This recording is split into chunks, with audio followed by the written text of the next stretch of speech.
এখন আমি বানাবো ডিমের কোরমা। তার জন্য আমি আগে থেকে ডিমগুলো সিদ্ধ করে কষে করে নিয়েছি। চুলাতে একটা কড়াই বসিয়ে দিয়েছি।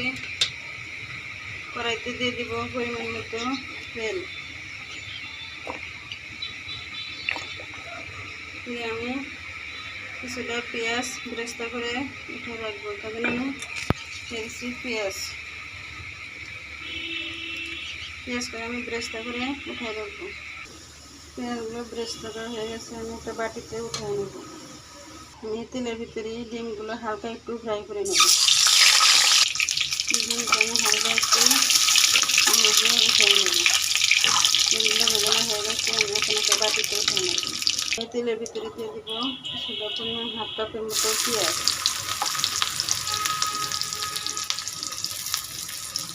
পেঁয়াজটাকে আমি ভেজে নেব। দিয়েছি এক টুকরা দারচিনি, দুটা সাদা এলাচ, 3টা লবঙ্গ। দিয়ে দেব কিছুটা জিরে, হাফ চামচের মতো জিরে। দিয়ে আমি মশলাটা একটু কষাই নেব। একটু পানি দিয়ে দেবো। আপনি পেস্টটা হয়ে গেছে, দিয়ে দেবো কিছুটা দিয়ে দেবো 1 চামচ রসুন বাটা, 1 চামচ জিরা বাটা, হাফ চামচ মতো আদা বাটা।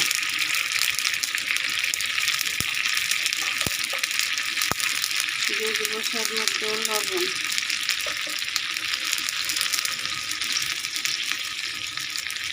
দিয়ে দেবো হাফ চামচ লাল মরিচের গুঁড়ো, হাফ চামচ কাঁচামরিচের গুঁড়ো, হাফ চামচ ধনে গুঁড়ো। দিয়ে মশলাটা ভালো করে কষে নেব। মশলাটা তেল ছেড়ে দিয়েছে, এখন তেল ছেড়ে দিয়েছে, আমি এর ভিতরে দিয়ে দেবো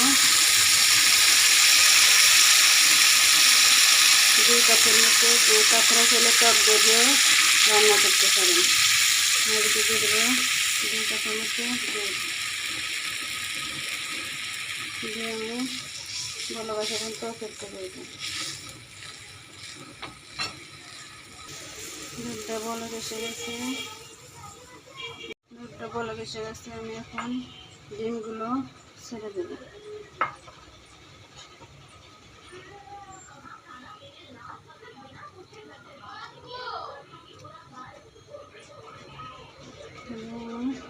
কিছুক্ষণ রান্না করে নেব।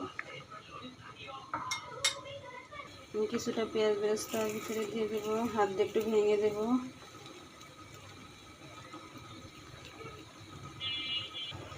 দিয়ে দেবো 1 চামচের মতো চিনি। দিয়ে আমি কিছুক্ষণ রান্না করে নেব। দিয়ে দেবো 2টো কাঁচামরিচ। দিয়ে আমি একটু পরে নামিয়ে নেব। এখন এটা হয়ে এসেছে, আমি এখন চুলা থেকে নামিয়ে নেব। ডিমের কুমড়োটা রেডি হয়ে গেছে, আমি একটু গার্নিশিং করবো। সেখানে কিছু একটু কাঁচা লঙ্কা, দুপুর দিয়ে কিছুটা পেঁয়াজ বেরেস্তা করে দেবো।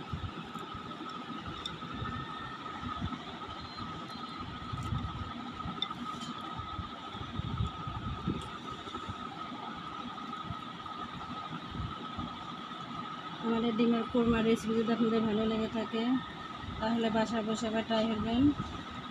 কেমন হয়েছে তা খেয়ে কমেন্টে জানাবেন।